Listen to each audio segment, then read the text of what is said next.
Hello मेरे प्यारे दोस्तों, मैं विशाल कुशवाहा हाजिर हूँ आपके सामने एक और नए कविता के साथ। कविता का शीर्षक है वो नर्सिंग की लड़की थी, मैं फार्मेसी का लड़का था। मैं दरअसल बता दूं, यहाँ मैं का मतलब मैं नहीं हूँ, बल्कि मैंने कुछ दोस्तों को ऑब्जर्व करके और कुछ इमेजिन करके चंद लाइनें लिखी है, जिसे कविता के माध्यम से आप तक पहुँचा रहा हूँ। हमें उम्मीद है कि आपको ये बेहद पसंद आएगा। तो चलिए, कविता को शुरू करने से पहले एक शायरी सुना दे रहा हूँ। हम मेडिकल वाले हैं जनाब, हमारे लिए हर एक चीज़ में लॉजिक होता है। हम मेडिकल वाले हैं जनाब, हमारे लिए हर एक चीज़ में लॉजिक होता है। और ये जो आप दिल को प्यार का घर समझते हैं ना, ये तो बस एक ब्लड सर्कुलेटिंग ऑर्गन होता है।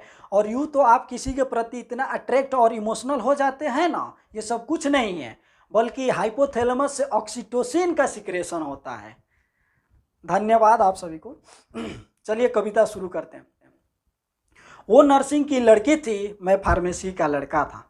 वो नर्सिंग की लड़की थी, मैं फार्मेसी का लड़का था। वो तो ओटी में पेशेंट की केयर करती, मैं स्टोर पे दवा बेचा करता था। और वो नर्सिंग की लड़की थी, मैं फार्मेसी का लड़का था।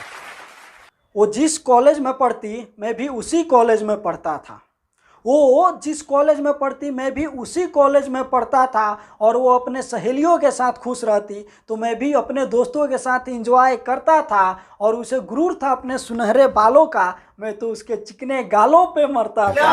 और वो नर्सिंग की लड़की थी, मैं फार्मेसी का लड़का था। धन्यवाद। तो जैसा कि बात क्या था कि उन दोनों का तो कॉलेज एक ही था, पर डिपार्टमेंट अलग अलग था। तो प्यार की शुरुआत कैसे होती है उन दोनों के बीच, तो गौर फरमाइएगा। वो तो हर रोज कॉलेज आती, मैं भी उसी के बहाने कॉलेज आया करता था। वो तो हर रोज कॉलेज आती, मैं भी उसी के बहाने कॉलेज जाया करता था। यूँ तो अब्सेंट होने पे फाइन लगते थे मेरे कॉलेज में, पर उसकी वजह से मैं उसे भी बचाया करता था। और वैसे तो हम दोनों का डिपार्टमेंट अलग था, पर उसे देखने के बहाने हर रोज़ उसके क्लासरूम में जाया करता था। और कोई भी गलती से देख ले हमें, तो केवल डांट मुझे ही पड़ता था। और वो नर्सिंग की लड़की थी, मैं फार्मेसी का लड़का था। और वो तो ओटी में पेशेंट की केयर करती, मैं स्टोर पे दवा बेचा करता था। और वो नर्सिंग की लड़की थी, मैं फार्मेसी का लड़का था। तो जैसा कि क्या होता है कि शुरू शुरू में तो लड़के ही पटाने की कोशिश करते हैं, लड़कियां तो भाव ही नहीं देती। तो उन्हीं चीज़ों के ऊपर चंद लाइनें हैं। वो तो मुझे भाव ही नहीं देती, बस मैं ही उसे पटाने की कोशिश करता था।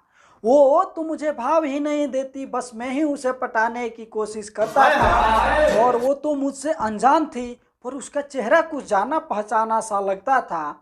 और वैसे तो आलिया नहीं दिखती वो, पर गांव वाले जीएफ के जैसा उसका चेहरा था। और वो पटती कैसे नहीं, क्योंकि वो थोड़ी क्यूट दिखती, तो मैं भी तो थोड़ा स्मार्ट सा लगता था। और वो नर्सिंग की लड़की थी, मैं फार्मेसी का लड़का था।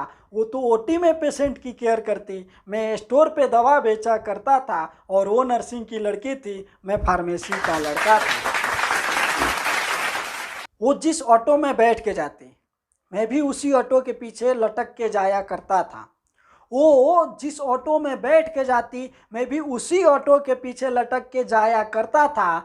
और वो तो लंच में पिज़्ज़ा बर्गर खाती, मैं तो 2-3 समोसों से काम चलाया करता था। और वैसे तो हम दोनों मिडिल परिवार से थे, पर फर्क बस इतना था कि वो डैड के पैसों को उड़ाती, तो मैं अपने बाप के पैसों को बचाया करता था। और वो नर्सिंग की लड़की थी, मैं फार्मेसी का लड़का था। वो तो ओटी में पेशेंट की केयर करती, मैं स्टोर पे दवा बेचा करता था। और वो नर्सिंग की लड़की थी, मैं फार्मेसी का लड़का था। तो धन्यवाद आप सभी को। हमें उम्मीद है कि ये कविता आपको बेहद पसंद आया होगा। और मैं आपको एक बार और बता देना चाहता हूँ कि यहाँ मैं का मतलब मैं नहीं था, बल्कि किसी और के ऊपर लिखा था। तो धन्यवाद आप सभी को। Thank you so much. अगर आपको ये कविता पसंद आए तो दोस्तों के साथ साझा ज़रूर करें।